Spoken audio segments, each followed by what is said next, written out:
Filipinos, most sedentary nation in Asia. Why people in the Philippines abhor physical activity? Statistics are alarming. The social network of the World Health Organization shows that Filipinos are most sedentary of all Asian nations.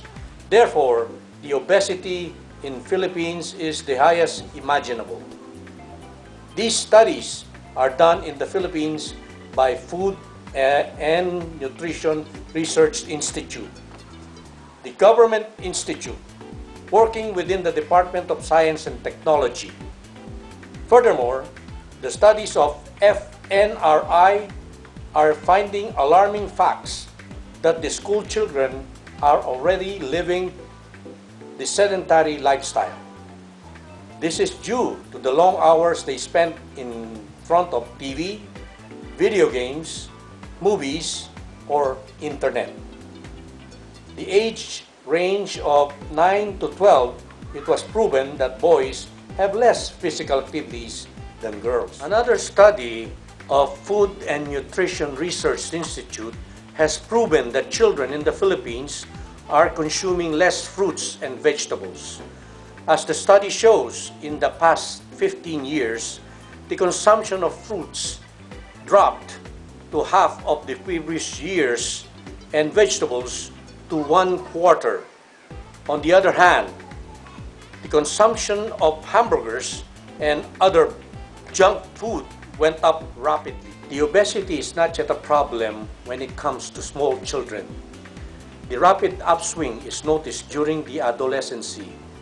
Statistics are showing that 3% of young teenagers between 11 and 17 are becoming obese, and children in private schools are obese in even higher numbers, up to 25%.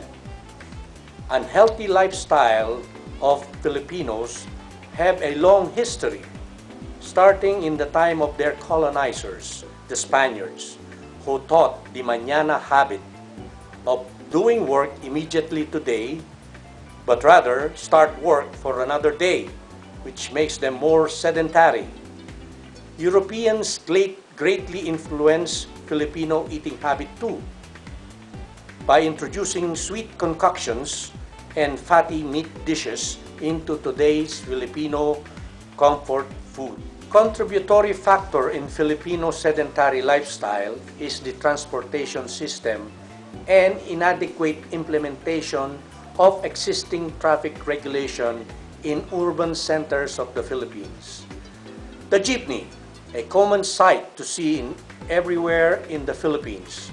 These jeepneys pick up passengers literally at the front of their doorsteps, instead of these passengers walking towards the terminal or waiting sheds, providing again an excuse not to burn those extra calories walking short distances.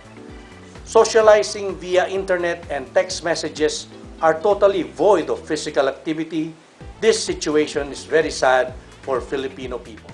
During a symposium held in the Philippines, Asia-Oceania Conference on Obesity on August-September 2011, Dr. Thomas Sima and Dr. Leoš Středa were invited. Both doctors noted the growing problem of obesity and metabolic syndrome also among Filipino community in Czech Republic. Many Filipinos are moving overseas in search of work, and the sedentary lifestyle is following them even there. In Europe, the sociological studies were done in Italy, where many Filipinos live. Half of them are undoubtedly obese. Similar results were found in other research in the Czech Republic. The authors of this study put together a survey among the Filipinos living in Europe, especially in the Czech Republic.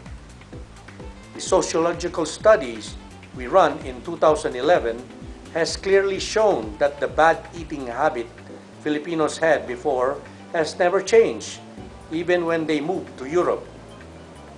Their love for the fast food continues today, and the insufficient amount of vegetables in their diet suffers as well.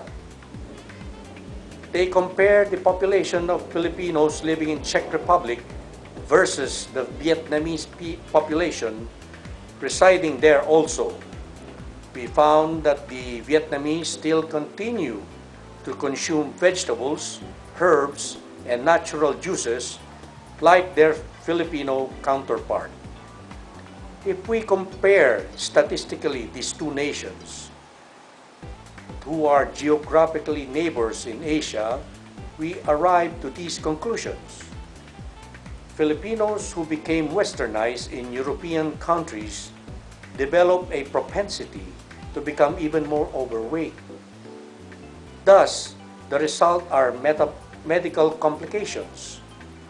These are recognized as metabolic syndromes and include, for example, high blood pressures, diabetes, high risk of heart attacks or strokes, obesity, which tends to settle the fat cells around the waistline, is blamed for all these complications in most instances. Another study made by the American Heart Association is proving that 76.3% of Filipinos living in the United States are showing very little interest in any physical activities.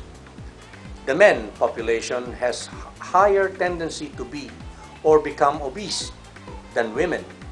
The whole 41.6% of the Filipinos living in the USA are obese. The lifestyle in the United States of America has a negative influence on all immigrants, since the Americans are considered the most obese nation in the planet. How to limit or do away with this sedentary lifestyle? We all know that the importance of physical activity, but not too much of us are in the hurry to do it regularly. But there are some other recommendations we are presenting here. Skip a stop. Do not let your transportation vehicle take you directly to your destination. Get out of a couple of stops beforehand and walk home. Park far away. If you have your own car or motorcycle, you don't have to use them for each and every trip. You can walk to your nearest grocery store or local shop. If you go shopping to supermarkets, park at the end of the parking lot to force yourself to walk. Every little bit of walking is good for you and your heart. Take the stairs instead of the elevators. Always walk several levels in your building. Do use the stairs to go down always. Never take the elevator to the lower floors. Park your car in the highest level and walk down daily to your office from there. Walk or bike to work. Although it is not possible for everyone, those who can should in all cases, it is always better to walk or bike to work than traveling by vehicles. Maximize the benefit from your malling. Malling or window shopping is another way to use energy for your benefit.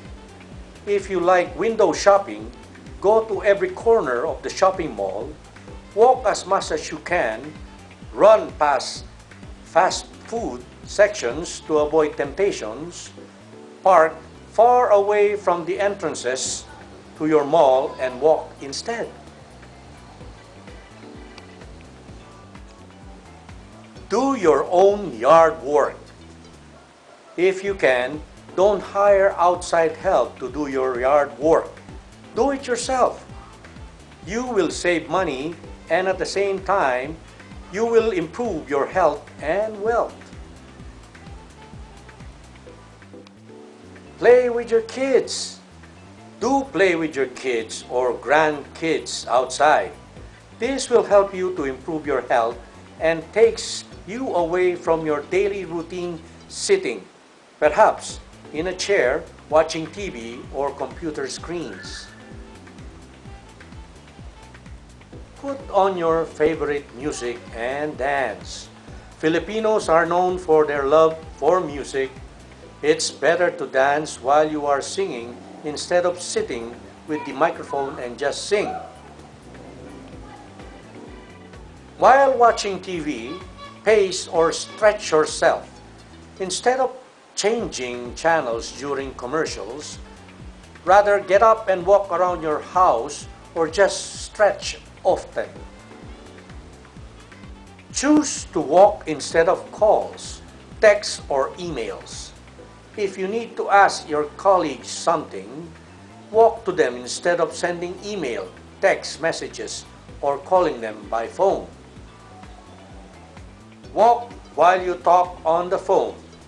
If you are calling often from your cell phone, try to do it while you are walking instead of sitting in your chair.